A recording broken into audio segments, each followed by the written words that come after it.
pain is inevitable. No matter what, you're going to experience pain, you're going to experience anguish, you're going to experience a whole mess of hurt. And regardless of whether or not you're ready for it, I think there's a lot of potential for growth in that pain. And the funny thing about it is that it'll last a while. It'll last a little bit. It may last for a really long time. It may last for a really short time, but it's gonna be there. It's gonna hit you at some point. This episode of the 1,000 Ways to Say the Same Thing podcast is gonna be an episode about me, and my life and what's happened to me in my life that has caused some pain and some anguish. And I don't know, I think it's a good thing that people know about it, because if I didn't believe in what I was doing here and what I've been doing for the last couple years to try to prove something to myself, it's all been for nothing. So yeah, we're gonna talk about some pain. I wouldn't take you here if I didn't think you could do it.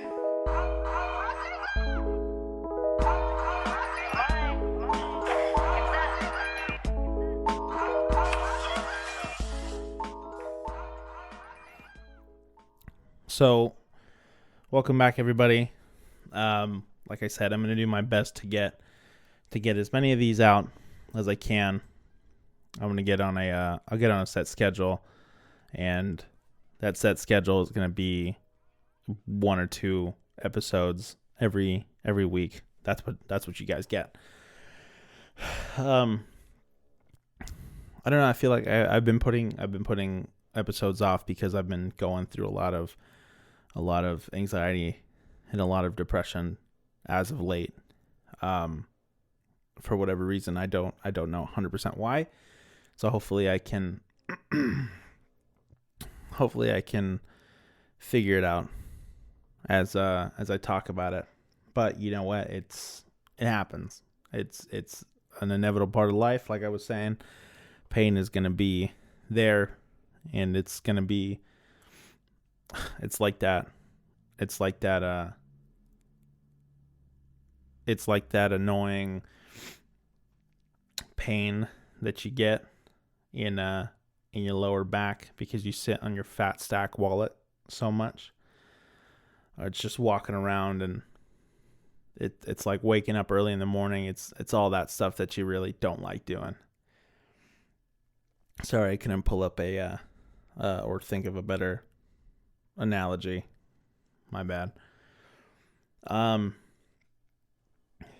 So if I'm being completely honest, just straightforward, I think it's just commonplace in everyone's lives today of the amount of stress and pressure, and I would say just overwhelming dread. I seem to see that in a lot of people.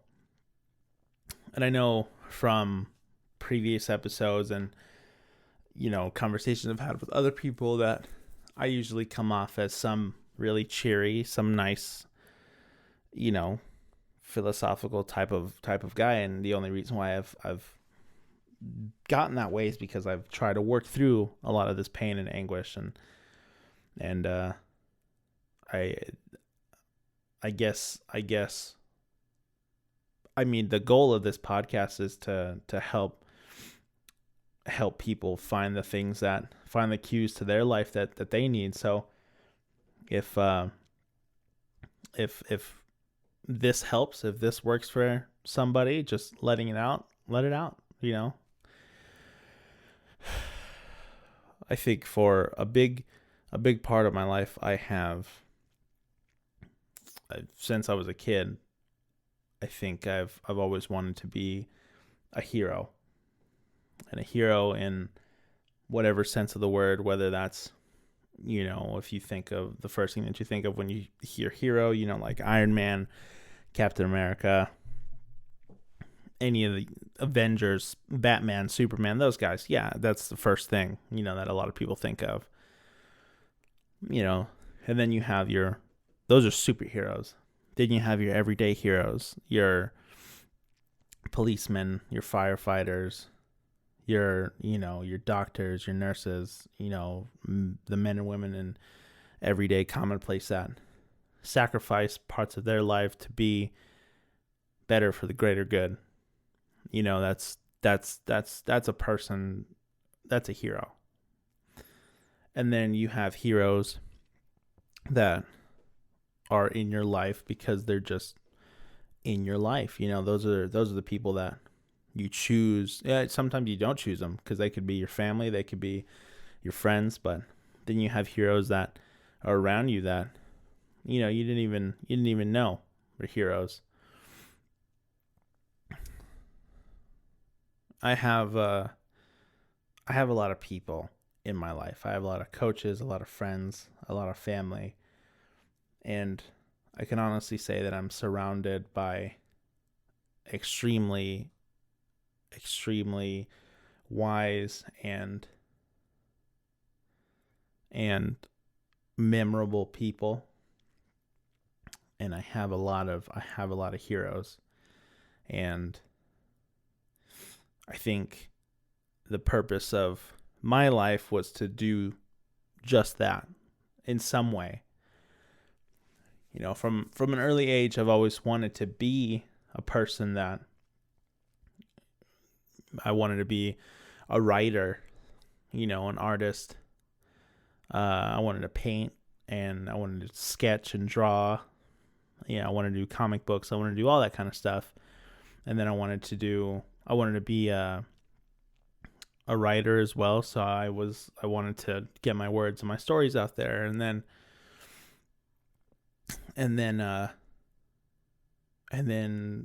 I found sports, and I was like, okay, this is what I want.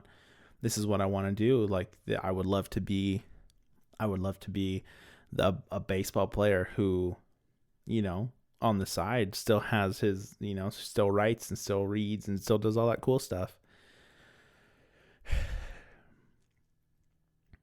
In no way, shape, or form am I crying for myself in this episode. What I want out of this episode is for people to understand that, dude, shit happens.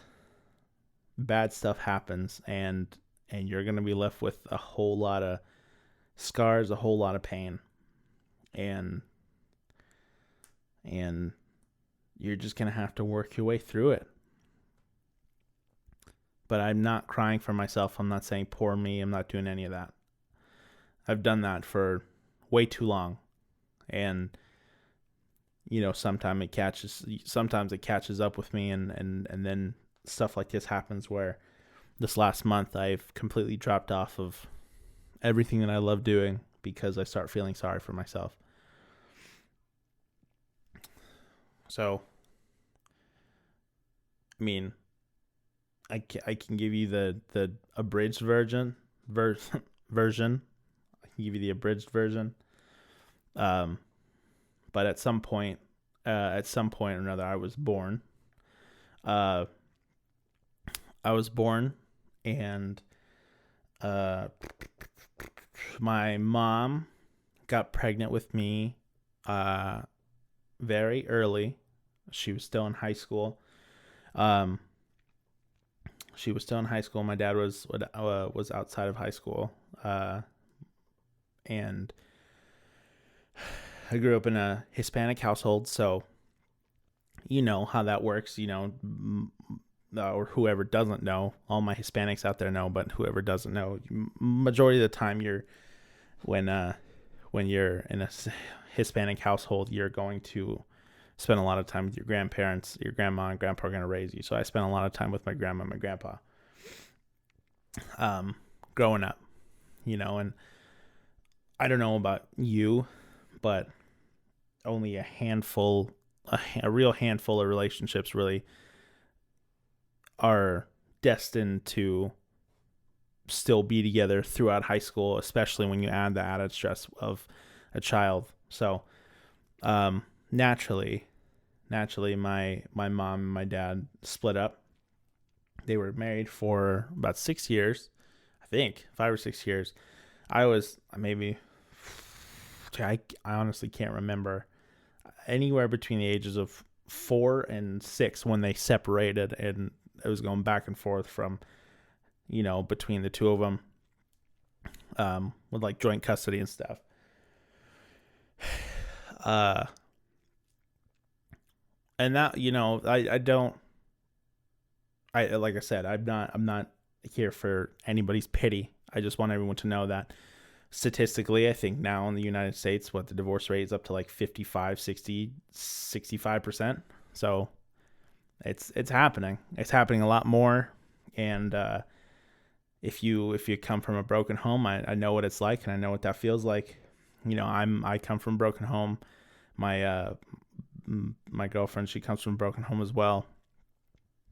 My cousin who was on the last episode, same thing, man. Like a lot of people that I know personally come from those broken home dynamics, and that takes a toll. So yeah, my mom and dad split up when I was really young, and I remember going back and forth, and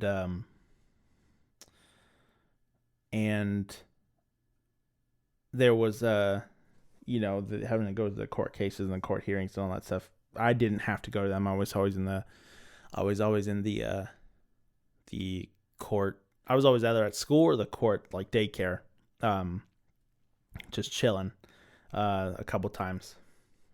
I can remember like my dad coming to pick me up out of it and taking me home. And I think that might have been the day I went to go live with him.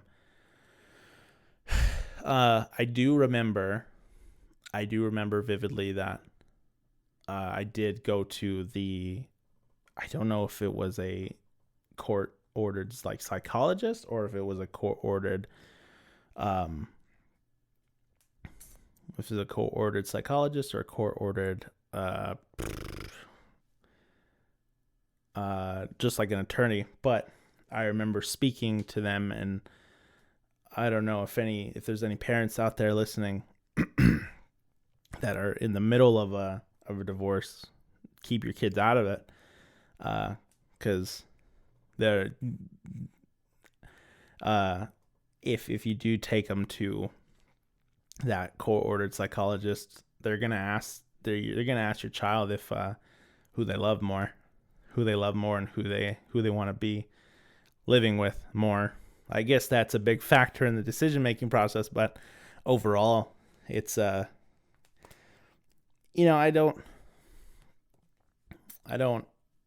can't say that it affects me now, but I can definitely remember back then. I can definitely remember coming off of the decision that I made. Excuse me.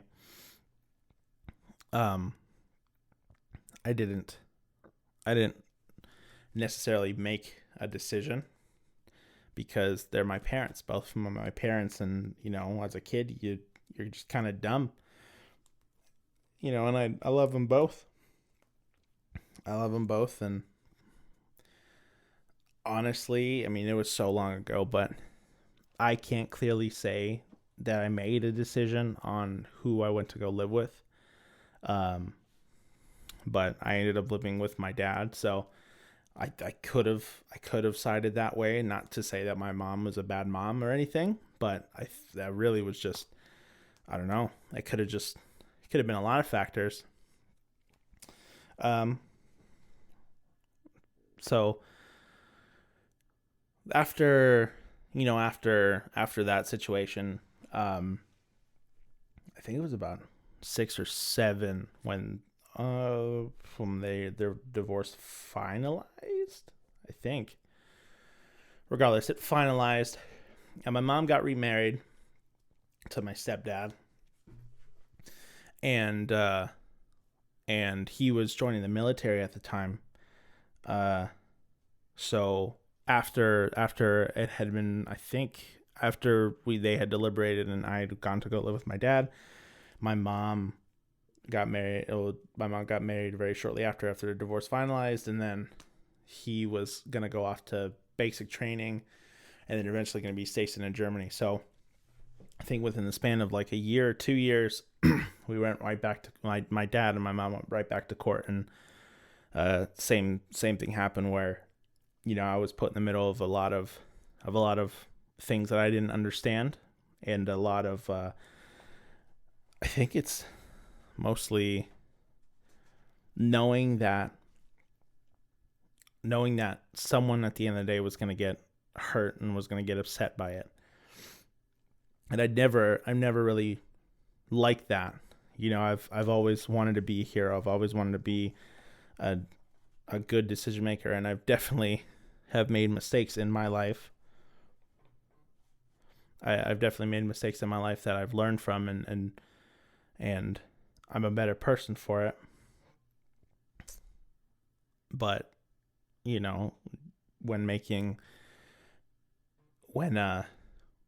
you're trying to make decisions as a kid, and everyone's looking at you you see, you know what's going on. You kind of understand that it's between your mom and your dad. You kind of, that you don't want to hurt anyone, either one of them. So it's pretty, I would say it's pretty damaging.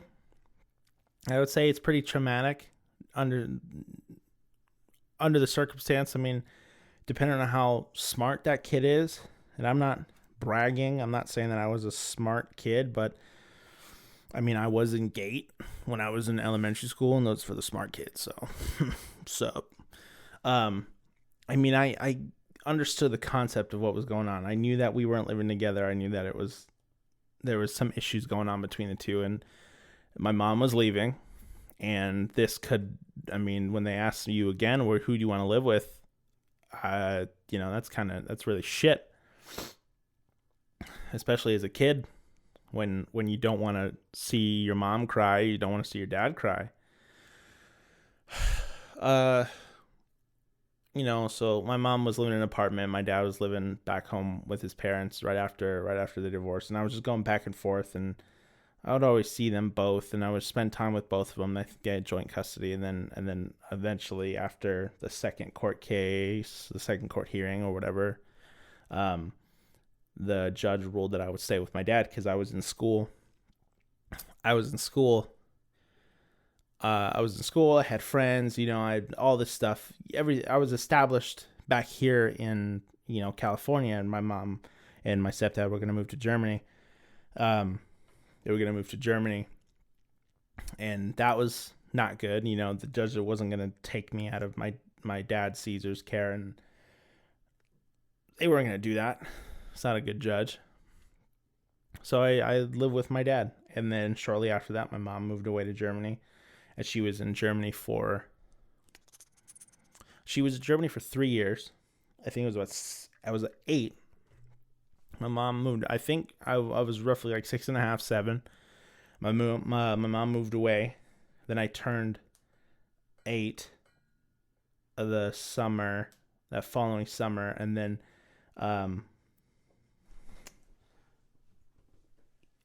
I flew out to Germany by myself. It's a fucking long plane ride, 12 hours to Germany to go see my mom. And that was cool. That was a cool summer, just going out there to see my mom. But honestly, it's really weird when you haven't seen your mom in a really long time. And then you go out there and she's pregnant and she's going to have your sister, and you haven't really spent a lot of time with your stepdad, so you're trying to get to know him. You're still young, so you're getting to know your mom and all that stuff. And I was short-lived, it was 2 months, and it was really sad until I had to say goodbye and come back. I saw my mom, I think, once in Germany over the course of 3 years, and I think she might have flown back once or twice, and I saw her very shortly. In the span of 3 years, and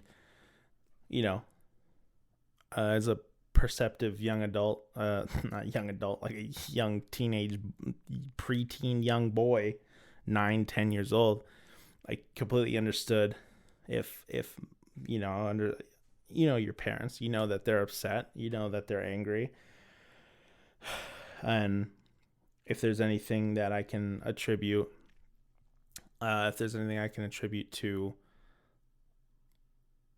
to my dad growing up, I saw him really angry for a really long time, and this is from my mom's perspective, what I've talked to her about. But there was times where my dad refused to let me talk to her over the phone, refused to let me, this was early 2000s, so they refused to let me talk to her over the phone, not talk to her, not just a lot of stuff. I've never talked to my dad about that, but I definitely knew that my dad was upset, and over the course of time, you're growing up. My dad was, my dad and my mom got married when my mom was 17, and then my dad was like 20. And then they got married. So my dad, Caesar, I'm 21, turning 22. A dude's 20 years older than me, so he's like 42 now. Yeah, 42. I think just turned 42. So it hit me. It's hit me a couple times where when I was 20 last year, and I was living in an apartment and trying to make ends meet, I could not fathom the idea of having a kid and having to take care of myself and trying to figure out what it was that I wanted to do with my life. And it wasn't until after I was done being a piece of shit dickhead to everybody that I understood the kind of shit that my dad had to go through when he was taking care of me and my mom was gone, and it was rough. Like, it was rough just trying to make ends meet on my own, with Bailey in an apartment. And it's like, shit, man, I could not imagine having a kid there. So I grew up watching this. I grew up, and my dad, being the age that I'm at now, he's trying to figure out what he's trying to do, and he has to take care of me. So this dude is busting his ass and getting frustrated, and he's basically in the same spot that I'm at with my life now, but he has the added stress of having a kid, so he can't really take time to figure out his life. So he's getting angry and he's getting resentful at my mom, and never me, and I know that, because even now, and after hearing the story, even now, you're definitely going to understand the dynamic. But yeah, man, like, he was growing up, he was learning to be a man, trying to raise a man, and that's just, it wasn't fair. It wasn't fair to anybody, not to my dad, not to my mom, not to me, to be put in a shitty position like that. So back to where I was, so I saw my mom maybe once or twice in the span of 3 years. And growing up with my dad, it was always, I didn't want to disappoint him, because I knew that he was, I think it's more that you don't have an even balance of masculinity and femininity. So I didn't really have that balance of where I could go and talk to a female figure and get the balance of that love aspect that that a mom provides too often. I had my grandparents, I had my aunts, I had all that, but it's not like it's not the love that you get from mom. I had my grandma, my grandma's on both sides, but that's still not like, it's not your mom. So, it's always been with my dad. It's always been,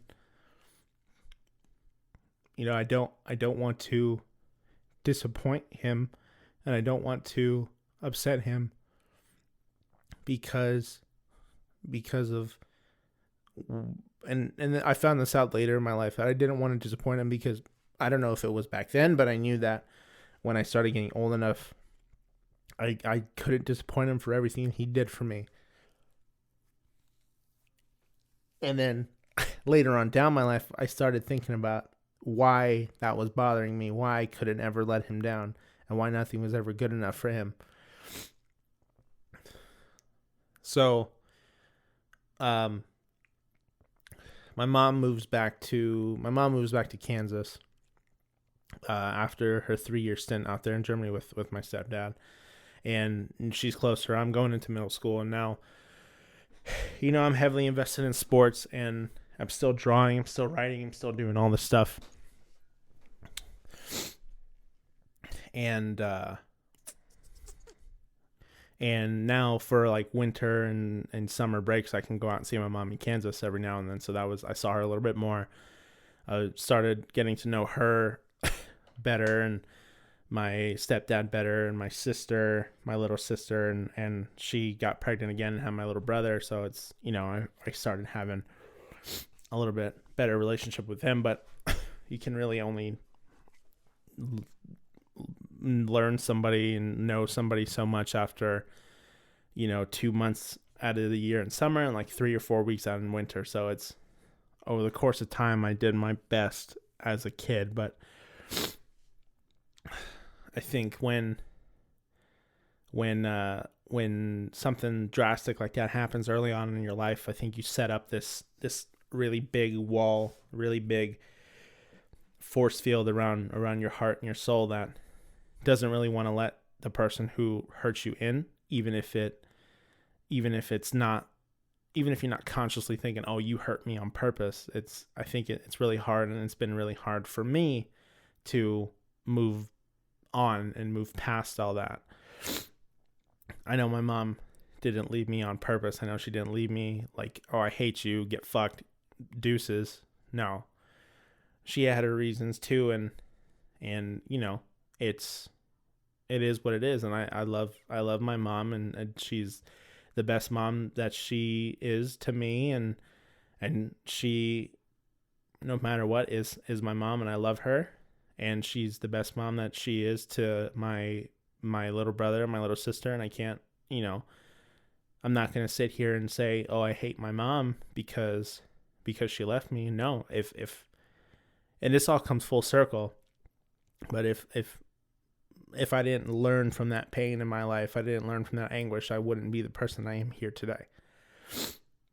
So, yeah, I would go out every summer and winter break. I would go see them, or she would come out here, and I would go on for a while. I think she was out in Kansas for like 6 years, up until I went into high school.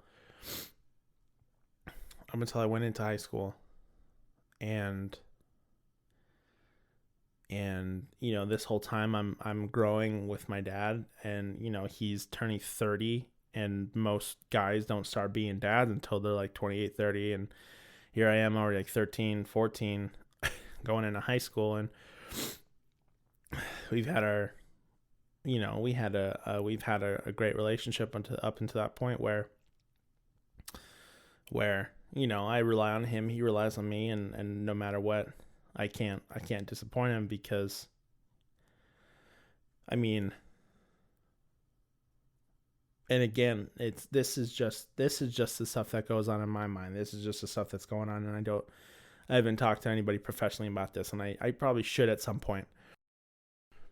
But you're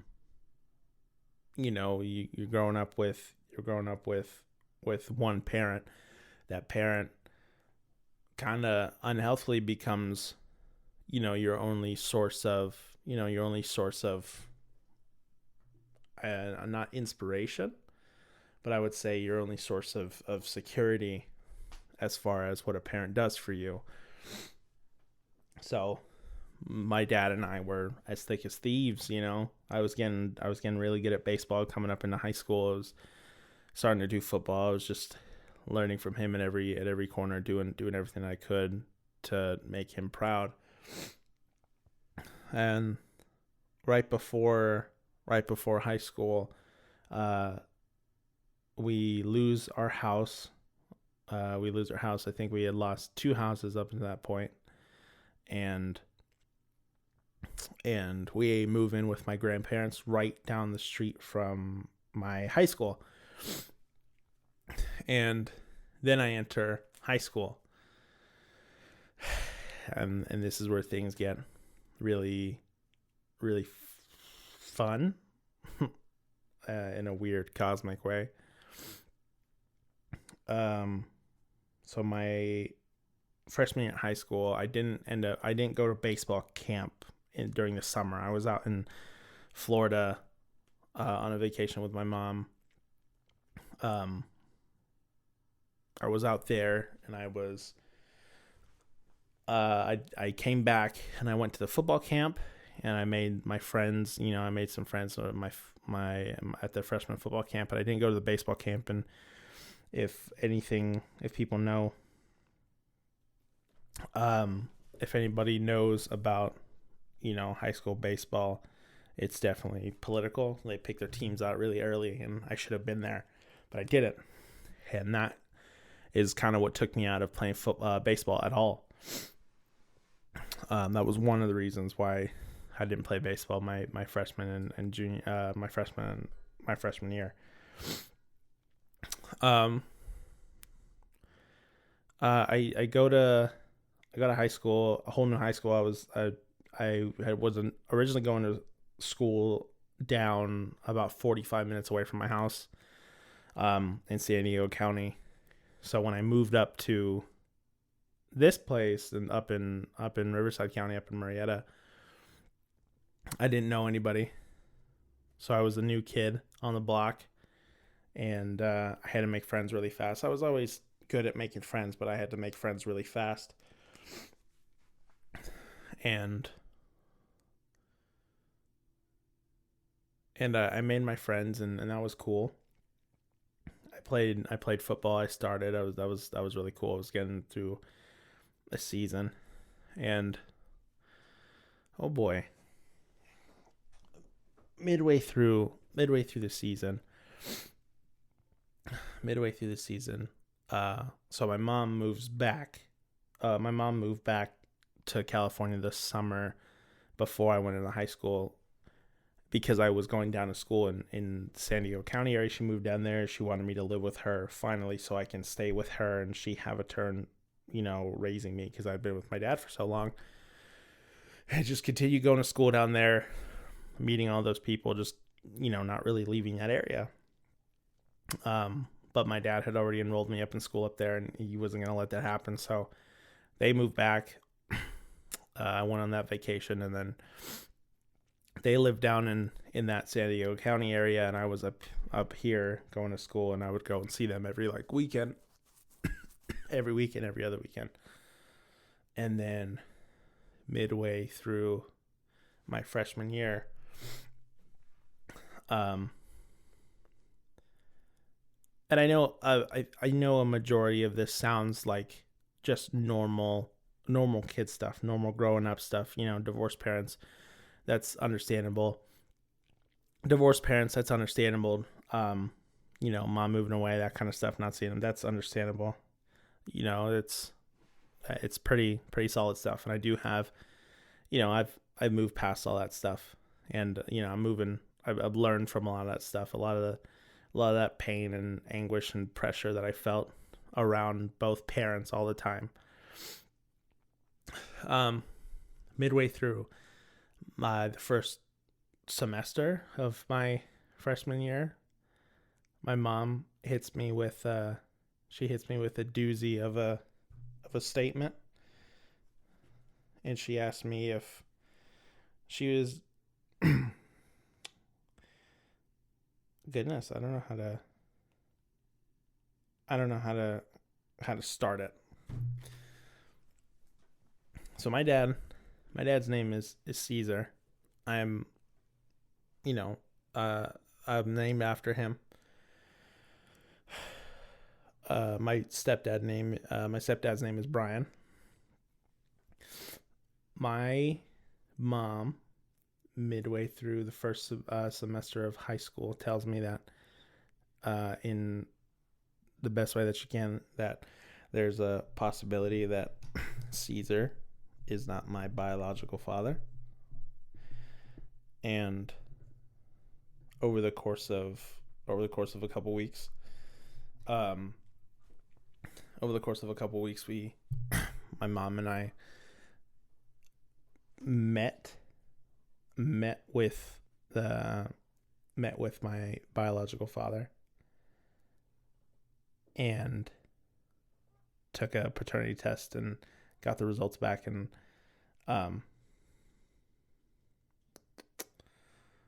yeah, turned out to be the case after living with my dad Caesar for up to like 15 years. My whole life. After my mom and him divorced, and I stayed with him. He was my sole, my sole provider, my sole caregiver, my sole parent.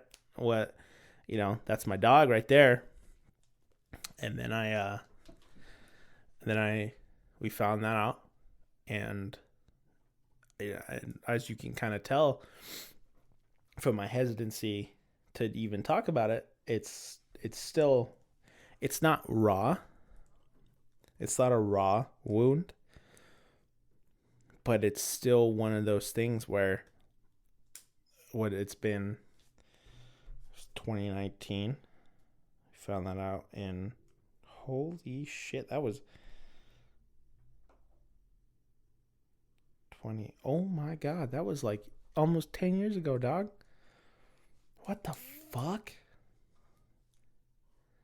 Wow. Oh my gosh.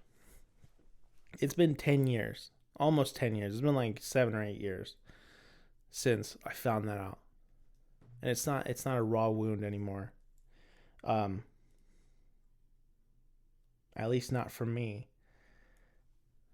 But it's still one of those things where it was such a shock to my system, it's such a shock to me that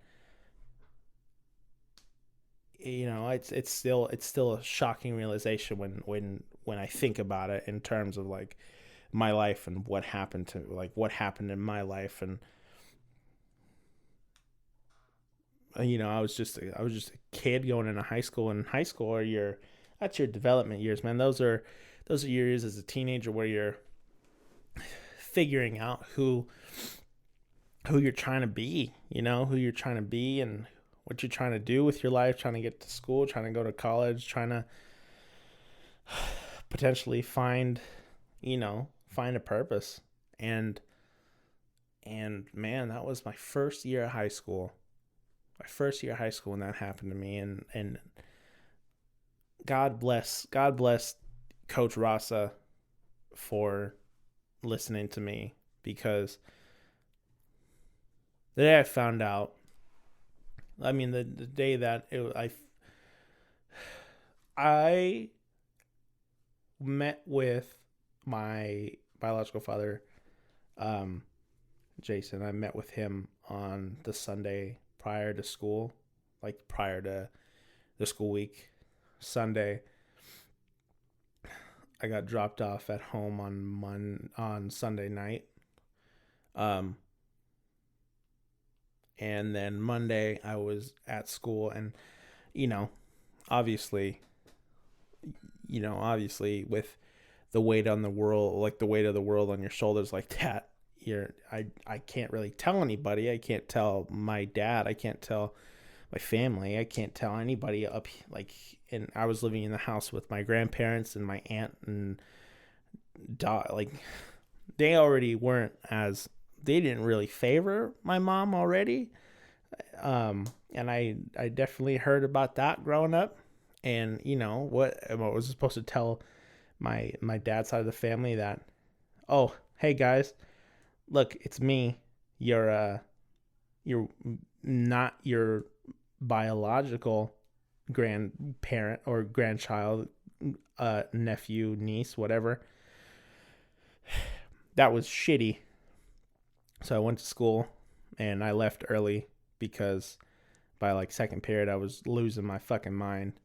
So I went to see Coach Rasa, and Coach Rasa, the high school that I went to, is all about football. A lot of it's about football. They had a very good football program, and starts off with a freshman football team and excellence from the start. You know, the rule is you don't fucking show up to practice. You don't play. So I went to go talk to him. And I told him what happened. I told him the whole story, and he looked at me. And this man, like from summer practice, like everything you hear about this guy is that he's this big hard ass, this big hard ass. This guy is gonna push you to your limits and make you do fucking up downs until your elbows bleed and shit.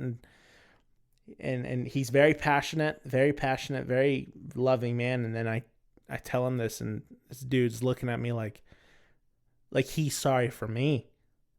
You know, like this big hard ass of a man is sorry for me. And it was a really touching moment because he looks at me and he's like, just go home. And I was like, what about practice? He's like, he looks at me like I'm fucking crazy. Like I'm trying to, he looks at me like I'm crazy for thinking about going to practice after doing all that stuff. And he looks at me and he's like, what? He's like, no, just go home. He's like, you don't have to come to school. He's like, you don't have to go to practice. Don't worry about it. Just go figure it. Just figure it out. You know, he's like, just give yourself some time, man. and I went home and I missed practice that one day. And I called my mom.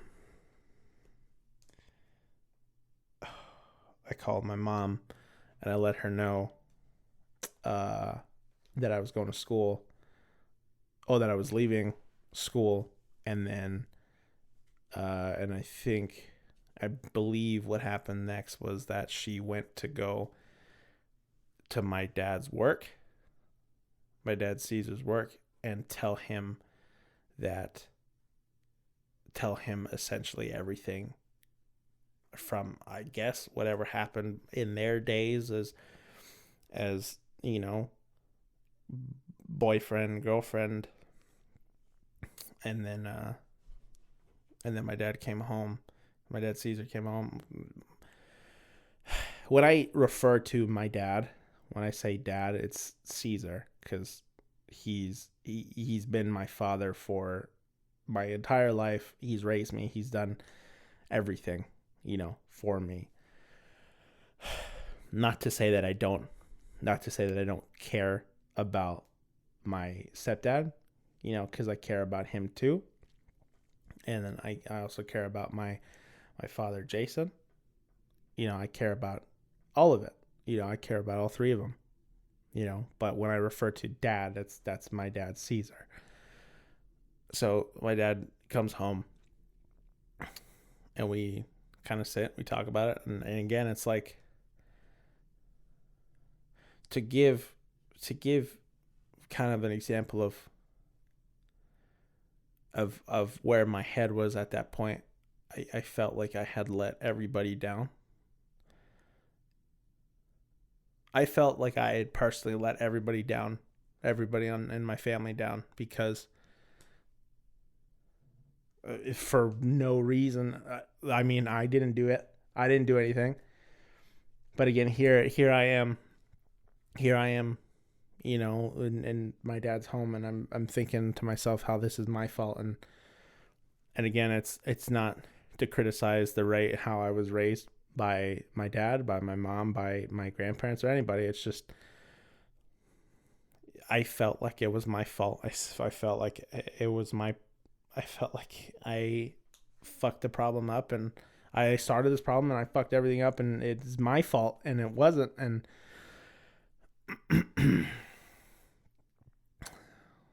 eventually, and then I went back to school and I went back to practice the very next day, and everyone was looking at me like they knew what happened. And only, I think, nobody did, but everyone, I mean, Coach Rasa knew, but the fact that I went to practice the very next day, Coach Rasa has always had my back after that. And he knows. He knows how rough it's been. So yeah, I mean, from that point on, I mean, my dad and I had a very, very close relationship. I mean, him and I were as thick as thieves, man. And my dad has always struggled with depression and anxiety and anger and frustration. And, you know, and he's right. He's not right in doing so, but he has his reasons. And I sit back and I think about how it would fuck with my mind too if I thought about it. About how the kid that I spent my entire life sacrificing for, it wasn't mine. I just, you know, it's not like I can be angry at this kid. I can be angry at everything else, but fuck, like the, it's hard, man. It's a hard thing to pinpoint. So it's just like a mind fuck, man. It's like there's, and I praise my dad for the way he's come out of it. And it's been, oh man, like, yeah, it's been 8-9 years, and a dude has struggled with demons that have started from when he was a young boy, and I can only imagine got worse throughout the entire situation. So yeah, my dad and I were as thick as thieves, and, you know, and he's openly admitted to me that he has anger and emotional issues, and again, here I am, a little kid, you know, and I'm trying not to upset my dad, and I'm trying not to upset my mom,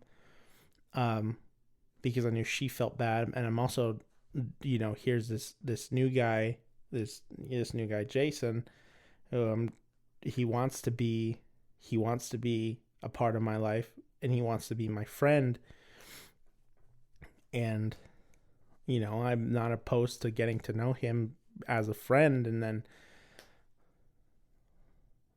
and from my perspective, I knew that my mom was, well, she wasn't trying to replace my dad replace my dad with this gentleman. He was just like, yeah, he's a good person to have in your life. He's a very positive person to have in your life. And, you know, he's a successful artist, and, you know, it's just somebody that you can learn from, another person that you can benefit from. Just benefit from. You can never have too many, you can never have too many people in your life that want to see you grow up and succeed, and that's what it was. So here I am on one side being, secretly texting Jason, secretly talking about him with my mom, and then coming back home to my dad's house and and having to pretend like I'm not talking to him at all, and not doing anything at all, because I didn't want to piss my dad off. I didn't want to piss my grandparents off, because they knew that this was a fucked up situation. So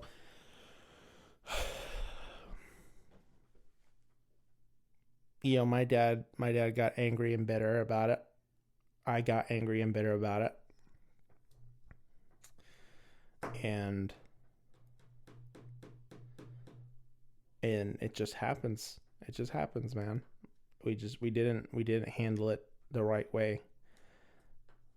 And my dad being, in his mid-30s, and me being a teenager, you couldn't imagine how fucking much of a dick I was. I'm a piece of shit sometimes, man. I can,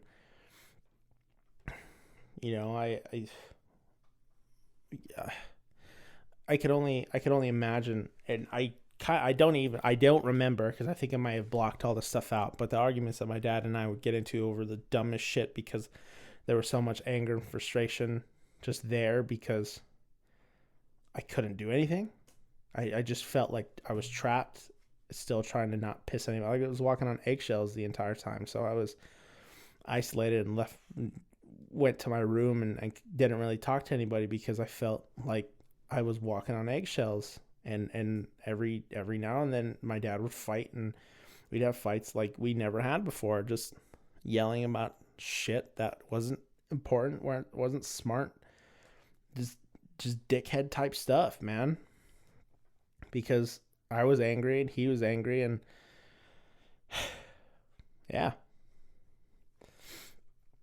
So eventually at one point it got so bad, I think during my junior year. It was like the rest of freshman year kind of went by. Sophomore year was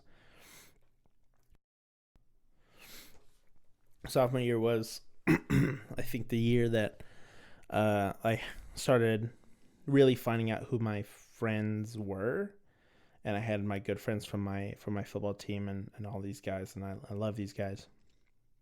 Those are Corey and Austin and Cameron and RJ and Carson and all those guys, and it sucks that we've lost touch with the latter guys, but Corey and Austin are still my motherfuckers, dude. Those guys are, and they've been through some shit as well. So I think we all kind of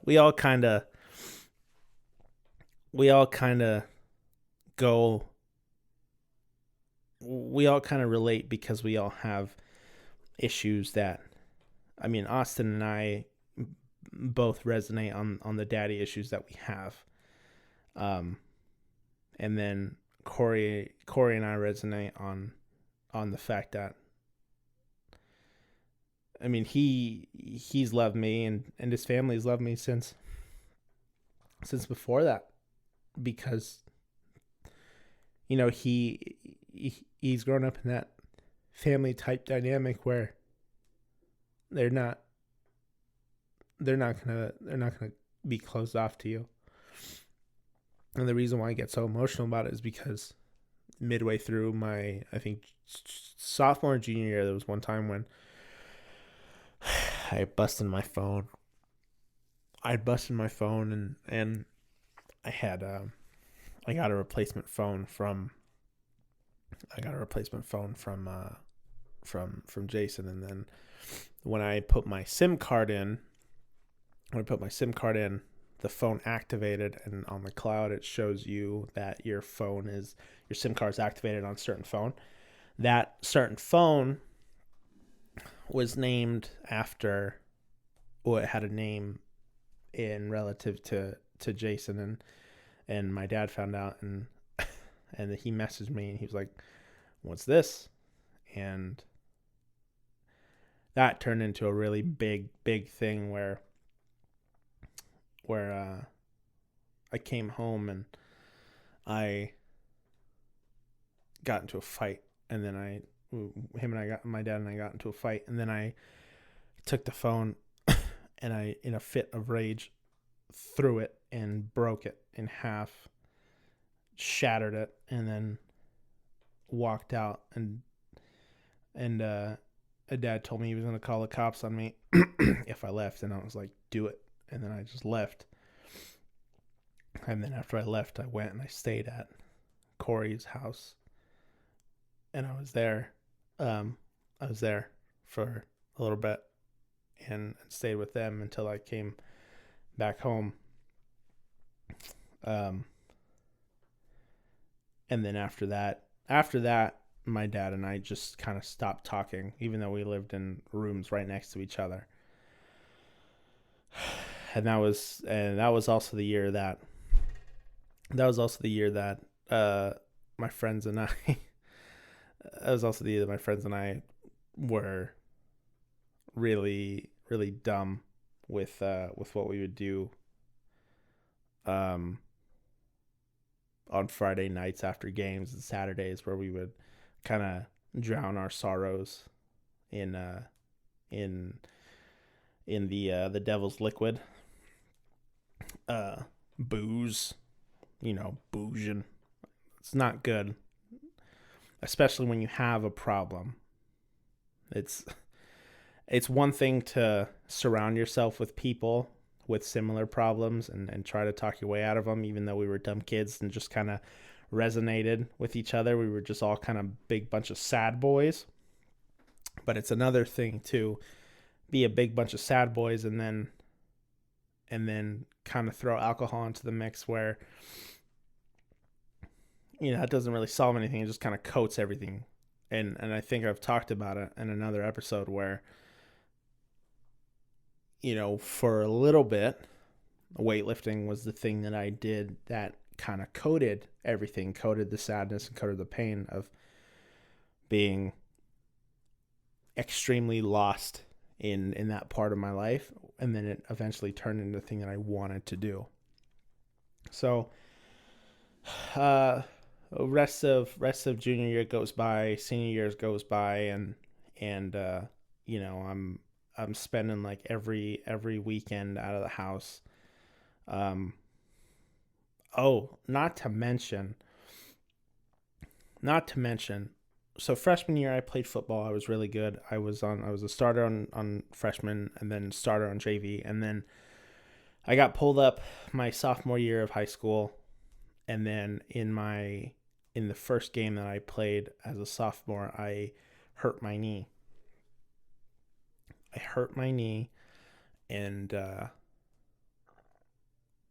I that was one of the hardest things to deal with the first time, because I never sustained an injury like that, and I had to nurse it back to health, do the whole physical therapist rehab kind of thing, and then I was like, okay, I'm cool, I'm ready.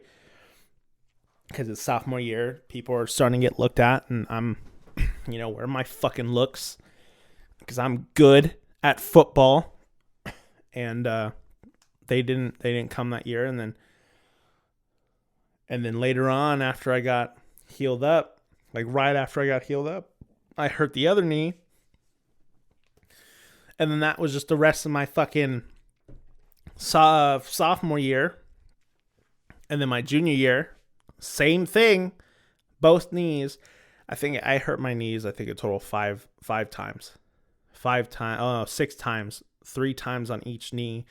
I had an MCL sprain because I guess my top half was just too fast for my bottom half.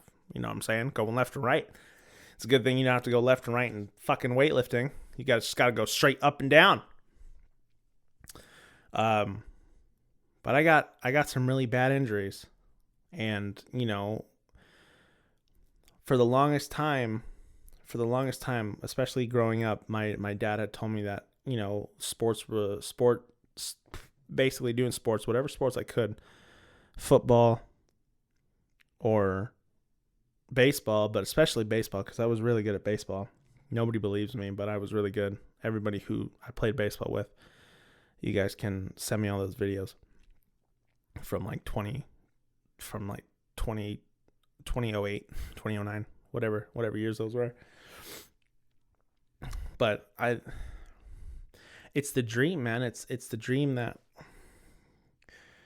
you know, I'm on my mom's side, I'm the first boy grandchild. So I'm, you know, my cousin, she's a real nice lady. She's a beautiful girl. You know, she's happily married, has a baby. You know, she's, you know, typical girl. She's very happy with her life, but I guess in Hispanic culture, you know, it's apparently, for whatever reason, it is all about, you know, it's the firstborn boy, and that's me. So on my mom's side of the family, I was the firstborn boy. On my dad's side, I was the firstborn boy. And I'm the only grandson. On my dad's side, my dad Caesar's side. So it's one of those things where it's like, you know, you're this guy. We're gonna pour all of our effort and our love into you, and you're gonna do fucking big things. You're gonna do great things, and I mean that's kind of relative with every culture, but I think, especially just being the firstborn boy, you're going to do great things. You're going to be, I mean, again, it's like me wanting to be a hero. Maybe it's the Maybe it's the guilt that I feel not not doing it and not being that hero for my family, or not being that person for my family that could take them out of the shitty situations that they're in, not buying houses or cars or that kind of stuff. That's for me, at least, that was a dream. So when I kept getting hurt in high school, that dream was getting further and further away. Further and further away for what it was that I wanted to do for them, what I wanted to do for everybody else, and take care of my dad, take care of my grandma and grandpa on both sides, take care of my cousins and my mom, and just that never happened. And especially being an emotional person like I am, there's some times where I can barely talk. I can barely talk without crying because I think all the emotions are just bottled up. It's kind of like it's that episode of It's Always Sunny in Philadelphia when Frank is talking to the psychologist and he's like, "You unzip me." I unzip really fast because there's just so much emotion bottled up, and pain and just disappointment, and I feel like I let everybody down in everything that I've done. And I know that's not the case, and I know I'm learning to be better, but that's why I cry on this podcast, because the second I start diving into those emotions that are really real, I can't handle it. I've done my best to keep a firm stone wall in front of me, and I do my best to be very stoic with my emotions, and it doesn't work sometimes. But I kept getting hurt, and that just never came to fruition. So by my senior year, I quit playing. That was the only thing I really ever quit, was football. I quit playing football to get a job, and then I quit playing track. Well, I quit doing track because I just had to work, and then the graduation came along, and there was a big shit show at graduation involving my mom and my dad and my dad's family and Jason's family, and it was just a really nothing like, no altercation, but it was a really shitty emotional experience to go through, where even though nothing was going right at home with my dad, I to feel like I let him down on my graduation by having certain people present, and then having him inevitably leave, like without saying bye, and then ignoring me, and then texting me that he's done. That hurts. That hurts a little bit. That hurts on the inside. It's just all bad, man. Like, it was a really bad situation to be put in, and I've done my absolute best to handle it, the best that I could throughout high school as a kid. I'm still a kid, but as a young kid, I did my best, and my best wasn't good enough sometimes. I don't feel like it was. My birthday was 6 days after my 18th birthday. Was 6 days after graduation, and then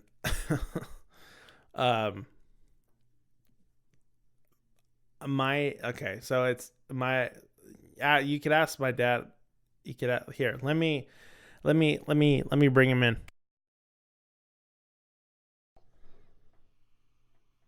Hello. Yeah. Hello. Yeah. Okay. So Uh, I'm talking about when you kicked me out of the house. After when I turned 18. Uh, I consider what you did. You kicked me out. You texted me and you were like, "Hey, get your shit out of my house." When I, like on the day that I turned 18. Do you think you kicked me out, or what do you think happened?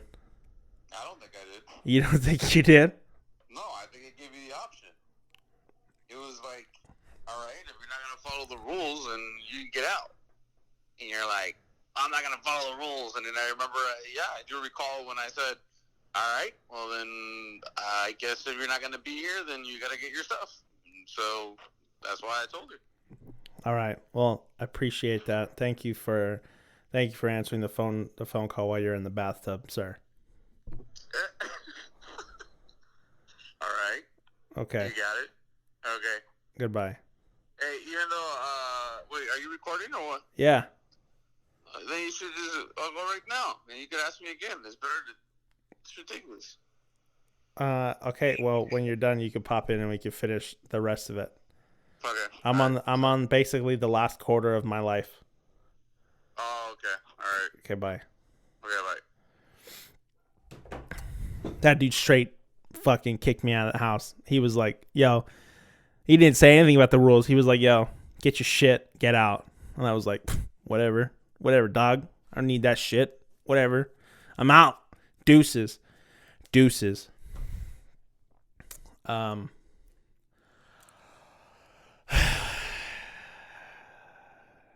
Then afterwards, after he kicked me out, I was kind of going from couch to couch, from friend's house to friend's house, and then I finally found a home with a certain special someone, and I wouldn't be here with if it wasn't for that person. So then, down the line, I'm out of the house, and then I have the crazy notion to go back to school and play baseball, and everyone's heard about this already. So I was back in my dad's house.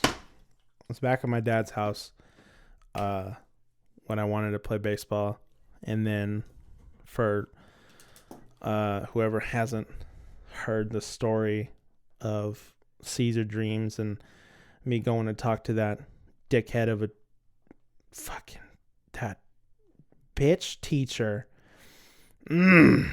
still makes me mad. Basically, I mean, I attributed a lot of my failures and a lot of the shitty stuff that happened in my life because I didn't quit those other things. I didn't know which way to go. But, my clothing companies, my writing, my art, I stopped doing all that because I didn't feel for it. My passion in life and the spark of life just kind of died because of everything that happened. So as time went on, I kind of gave a lot of that stuff up, and I didn't really take any steps to get any of that stuff better. So yeah, I moved back in with my dad, and I went to go, I went and started to go to school to try to play baseball. That didn't work out. And I kind of gave up on that dream. I finally had to sit back and just kind of let it die. And that wasn't that's always painful. That's always a painful thing to do. Let what you love die. And whatever it is that you are trying to accomplish, trying to do. So then I was at a job. I was just working at a job, and I got just really, really stuck in a recursive cycle of just working, going to school, and then eventually not going to school, and then just working. And I got fat, and that was it. That was that. And then the fall of 2016, that's when I picked up a barbell for the first time. Well, the first time with the intent to do CrossFit, and then eventually just weightlifting.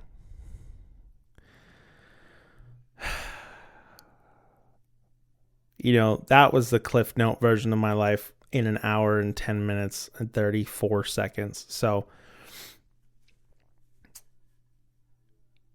when I talk about all that stuff, when I talk about all the shitty stuff that happened, all the pain, all the anguish, all the disappointment, all the failure and guilt, and that's just my experience with it. And that's the stuff that I have to live with, and all the stuff that I had to learn from. And if it wasn't for a lot of those terrible experiences, being backed up and with my, being backed up and put in hard places and learning to, I guess, learning to perform the best that I could with what I had at hand, I don't know if I would be the same person. I don't think I would, because if I didn't, it wasn't until after I had, gone out on my own the second time with Bailey and was out there living and trying to figure out how life worked, and knew that it was just a lot harder, and without any help, it's just, you start appreciating it. You start appreciating everything a lot more. You start appreciating everybody you have around you more, and I think there was one thing that I heard. It was in Creed 2. There was a part where, in the end, at the final fight, Rocky was talking to Adonis, and he told him that he's like, in order to beat this guy, you're gonna have to get on his inside. You're gonna have to sit there and get your ass kicked. You're gonna sit there and let him beat the shit out of you. But you could take it. You can take the pain. You like the pain because you can take it.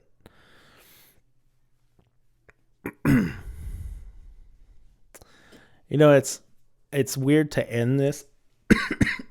It's weird to end this podcast because it's my life and it's not over. It's not over at all. And the funny thing is, I know that, sitting back and listening to what I have to say, 100%, I know that there's people out there with worse stories than me, with worse lives than I do, that are trying to live that same dream that I have, trying to figure out their way.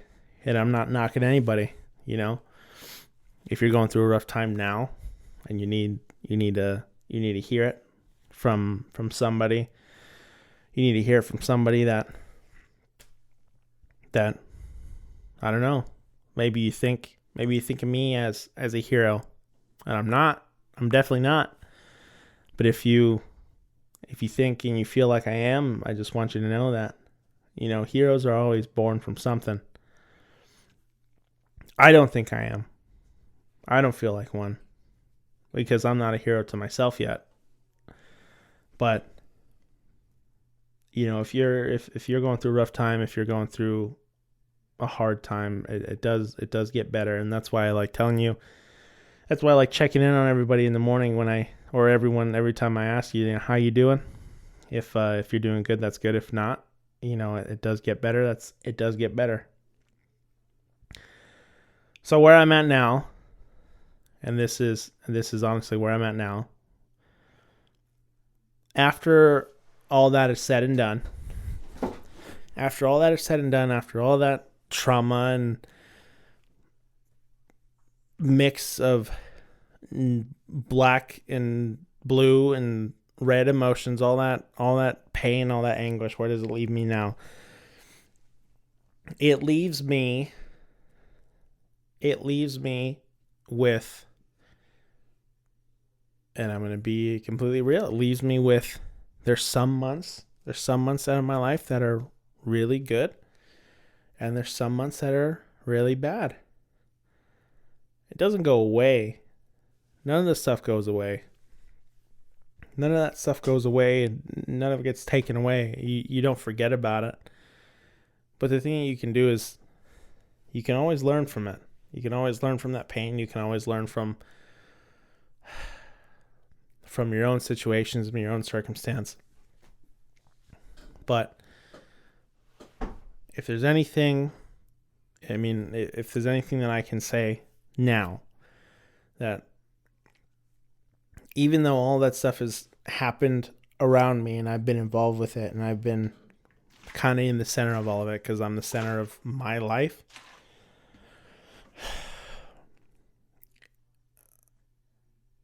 I have made my own mistakes in the past. I have, I've used my situation and my circumstance and everything that's happened around me as an excuse to be, to be a sad sack and just kind of float through life and not try for anything, not try to do anything. And, I still do that. It still happens. There's still months where I just want to sit and be sad, and I just want to sit and blame everybody else. But that's not what champions do. That's not what heroes do. You can't. You have to look at yourself, and you have to think about doing whatever it takes to be the hero that you want to be for yourself. I don't think anyone sits there and says that they want to be a hero for somebody else and that person's a hero. And I think they want to be a hero for themselves, and then their actions and what they do for other people, that's what makes them a hero. And I'm not trying to sound like a hero. What I'm saying is I want to be that hero for myself. And I've done some pretty heroic things after experiencing all that kind of stuff in my life, and you got to sit there and you got to be mindful. You got to be thankful for the things that you do have. If none of that stuff would happen, I wouldn't have realized how important my family is to me. All of my families, how important they are to me. The support system and love that I have from everybody that wants me to be a hero for myself. My friends, my families, all my friends and my teachers and my, the people who are my heroes. The things that you can't take for granted also are the shitty moments. Because if you don't have shitty moments, if you don't have bad moments, how are you going to know that you have good moments?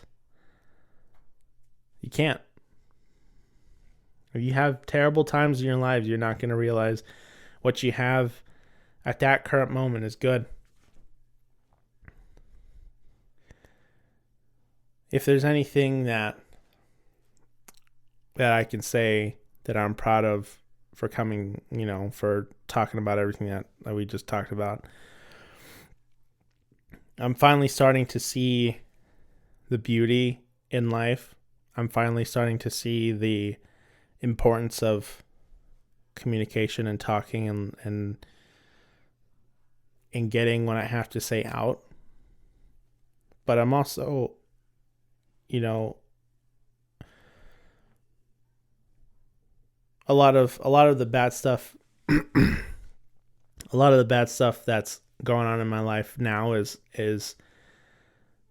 regardless of if it's circumstantial in my life, if it's just stuff that I can't control, for stuff that I can't control, I have to learn to not let it control me. Because things happen at you, they don't happen to you. I think that's it, right? Yeah, things happen at you.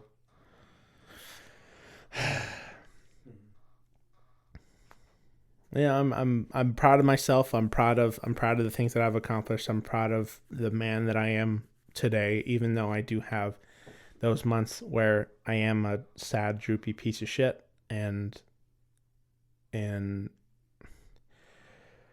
you know, everyone's gonna have those months. Everyone's gonna have those days.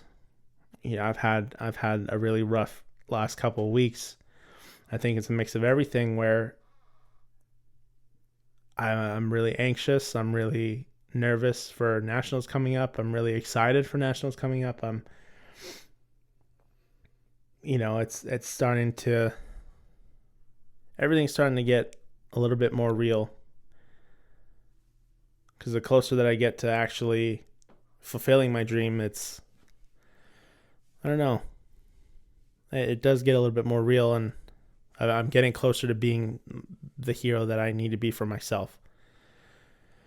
Because it's only then that that other people can start thinking of me as a hero. And I don't want that. I don't want that title. I'm not saying to call me that. I just want to be that for myself. And I want everybody that's listening to this podcast to be that hero for themselves.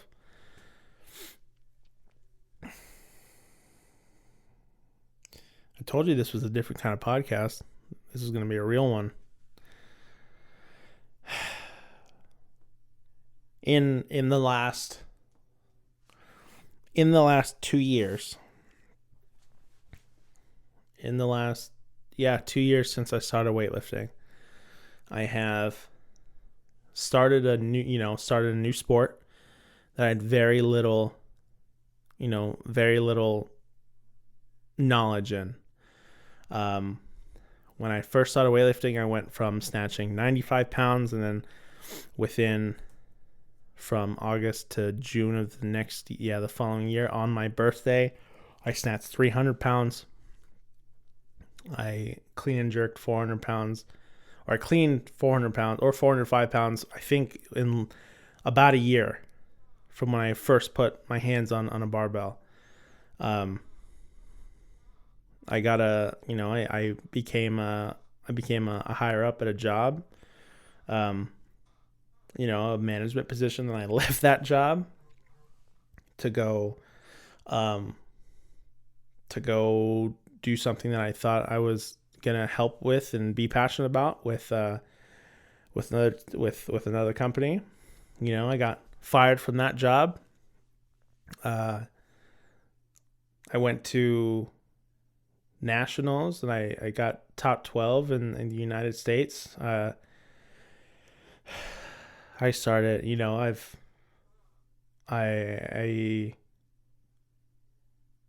I had to move out of my house, and I lived in an apartment and learned how to be on my own, and got sprayed by a fucking skunk.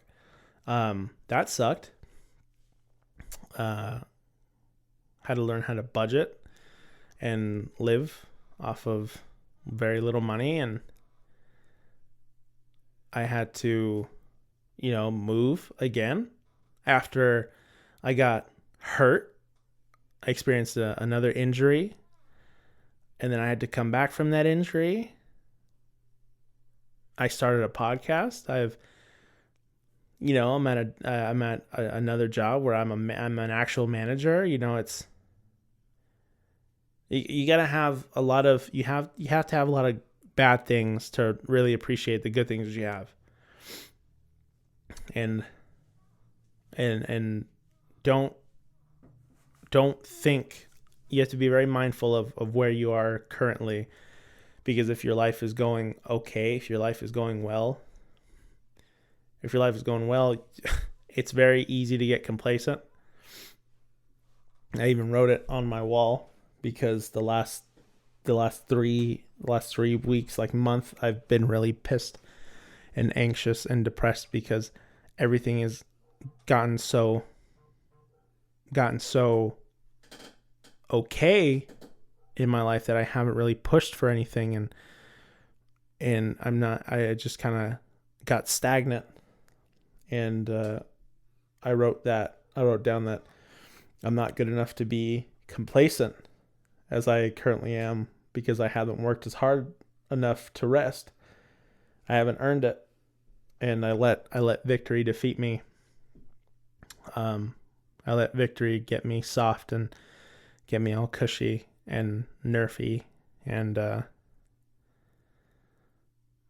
don't let that happen to you. Everything can be okay. Don't think about the bad things that can happen. You can't dwell on the past and all the bad things that you've done in the past and the person you were back, because we've all made mistakes, but it's about who you are now and the hero that you want to be for yourself and your family and your kids and those people. So don't think about the bad things that could happen if everything's going okay. You got to be happy.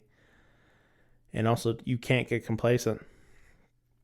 Don't get complacent, because things could definitely always be worse, but things can always be better. You can always make them better. Okay, well, that's the end of the podcast. Thank you for listening, as long as you guys did. If you guys did, this has definitely been one of those episodes. I'll talk to you. I'll be back next week. I'll get an episode or two out next week, and we'll talk later. Thanks everybody who's listening. And again, remember, none of that was to make you guys feel sorry for me. None of that was for you guys to feel pity for me. All it was to show you that life is going to smack you in the mouth, man. Or woman. Whoever's listening. Life is going to smack you in the mouth, and it's going to be things that you can't control, things that you can, and you're going to have to deal with it in whichever way you can, and it's just life. You got to move forward. You got to move on. You got to be your own hero. Whichever way you can. I'm definitely trying to be a hero for myself for the first time in a long time. So I'm going to finish this up. I'm going to write my goals down again for the first time in a while. And I'm going to get back to work, because Nationals are coming up in 2 weeks, and I need to bust some ass. So thank you, everybody. Have a good rest of your day, your rest of your morning, your afternoon, your evening. I love you guys. Goodbye.